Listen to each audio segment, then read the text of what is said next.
जय श्री कृष्ण। भगवद्गीता का 5वां अध्याय श्लोक नंबर 19। एवं तेजा सर्गो ऐसा सामय स्थिति मना निर्दोष हिमा समय ब्रह्मा तस्मद्र बनाही ते स्थितिता। इसका हिंदी अर्थ है, जिनका अंतकरण समता में स्थित है उन्होंने इस जीवित अवस्था में ही संपूर्ण संसार को जीत लिया है, अर्थात वे जीवन मुक्त हो गए हैं, क्योंकि ब्रह्म निर्दोष और सम है, इसलिए वे ब्रह्म ही स्थित हैं।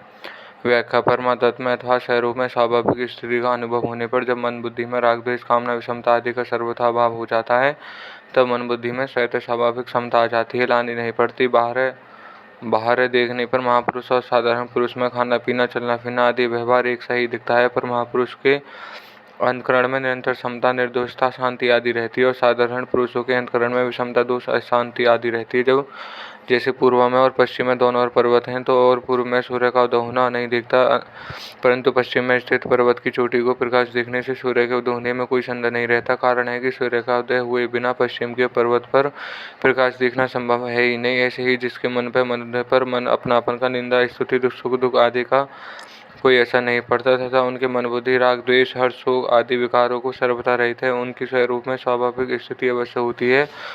कारण की स्वरूप में स्वाभाविक स्थिति के बिना मन बुद्धि से अटल और एक रस समता का रहना संभव है ही नहीं। यहाँ ते पदा बहुवचन देने का तात्पर्य है कि सभी मनुष्य परम तत्व की प्राप्ति कर सकते हैं और संपूर्ण संसार पर विजय प्राप्त कर सकते हैं। मनुष्य जीते जी वर्तमान में ही यही संसार को जीत सकता है, अर्थात संसार से मुक्त हो सकता है। शरीर इंद्रिय मन बुद्धि प्राणी आदि पदार्थ घटना आदि परिस्थिति आदि सब पर हैं, जो इसके अधीन रहता है उसे पराधीन कहते हैं। इन शरीर आदि वस्तु में महत्व बुद्धि होना और इनकी आवश्यकता का अनुभव करना अर्थात इनकी कामना करना ही इनके अधीन होना है। पराधीन पुरुष ही वास्तव में पराजित है। जब तक पराधीनता नहीं छूटती तब तक वह पराजित हो रहता है। जिसके मन में संसार की वस्तुओं की कामना है, वह मनुष्य अगर दूसरे प्राणी राज्य आदि पर विजय प्राप्त कर ले तो भी वह वास्तव में पराजित ही है। कारण है कि वह उन पदार्थों में महत्व बुद्धि रखता है और अपने जीवन को उनके अधीन मानता है। शरीर से विजय तो पशु भी प्राप्त कर लेता है, पर वास्तविक विजय हृदय से वस्तु की अधीनता दूर होने पर ही प्राप्त होती है। पराजित व्यक्ति ही दूसरों को पराजित करना चाहता है, दूसरों के अधीन बनाना चाहता है।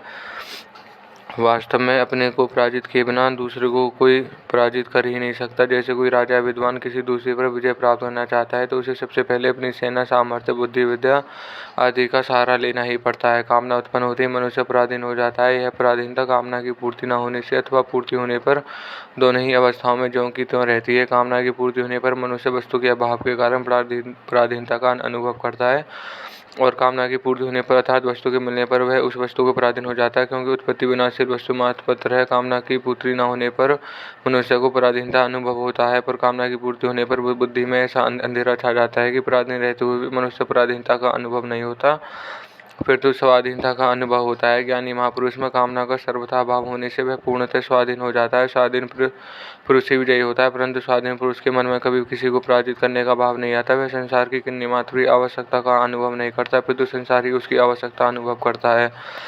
जिसने संसार को जीत लिया, ऐसे समदर्शी महापुरुषों को संसार का बड़ा से बड़ा भी आकर्ष नहीं कर सकता और बड़ा से बड़ा दुख भी विचलित नहीं कर सकता। उसके मन में संसार के किसी भी प्राणी पदार्थ परिस्थिति आदि की निमात्र भी कामना वासना स्पृहा तृष्णा आदि नहीं रहती। यद्यपि उसे अनुकूलता प्रतिकूलता ज्ञान होता तथा उसके अनुसार यथोचित चेष्टा भी होती, तथापि अनुकूलता प्रतिकूलता उसके अंतकरण पर कोई असर नहीं पड़ता। परमात्मा में दोष विकार ही विषमता है ही नहीं। जिसको भी यह दोष विषमताएं आती हैं वे सब प्रकृति से राग पूर्वक संबंध मानने से ही आती हैं। परमात्मा प्रकृति से संबंध से सर्वथा निर्लिप्त है, इसलिए उसे किन्नी मात्र भी दोष या विषमता नहीं है। परमात्मा में निर्दोष और सम है, इसलिए जिन महापुरुषों का अंतकरण निर्दोष और सम हो गया है वे परमात्मा में स्थित हैं। असत के संग से ही संपूर्ण दोष और विषमताओं की उत्पत्ति होती है। संसार असत है, असत उसे कहते हैं जो प्रतीक्षा और परिवर्तनशील है और मूल में जिसकी स्वतंत्रता सत्ता नहीं है। असत से संबंध रहते हुए दोष और विषमताओं में बचना असंभव है। महापुरुषों के अंतकरण में असत का महत्व न रहने से उसका कोई असत पर कोई प्रभाव नहीं पड़ता। असत का कोई प्रभाव न पड़ने से उसका अंतकरण निर्दोष और सम हो जाता है। निर्दोष और सम होने से उनकी परमात्मा में स्वतः स्वाभाविक स्थिति हो जाती है, जो कि पहले से है ही। जैसे जहाँ धुआं है वहाँ अग्नि अवश्य है, क्योंकि अग्नि के बिना धुआं संभव है ही नहीं। जिसके ऐसे ही जिनके अंतःकरण में समता है वे अवश्य ही परमात्म में स्थित हैं, क्योंकि परमात्म में स्थित हुए बिना पूर्ण समता आनी संभव ही नहीं।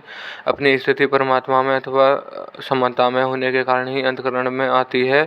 इसलिए अंतःकरण में समता आने पर महापुरुषों की यह पहचान होती है कि वे परमात्मा तत्व में अथवा समता में स्थित। उसी समता को गीता ने योग्य कहा है और इसकी प्राप्ति को गीता मनुष्य जन्म की पूर्ण मानती है।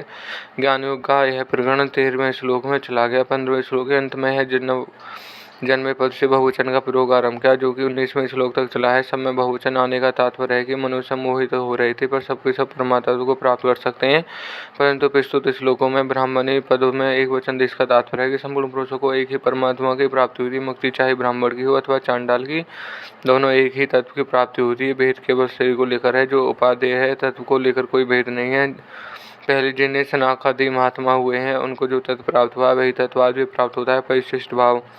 यहाँ आई मन शब्द को बुद्धि का वाचक समझना चाहिए, क्योंकि समता में मन स्थित नहीं होता, प्रद्युत प्रतीति स्थित होती है।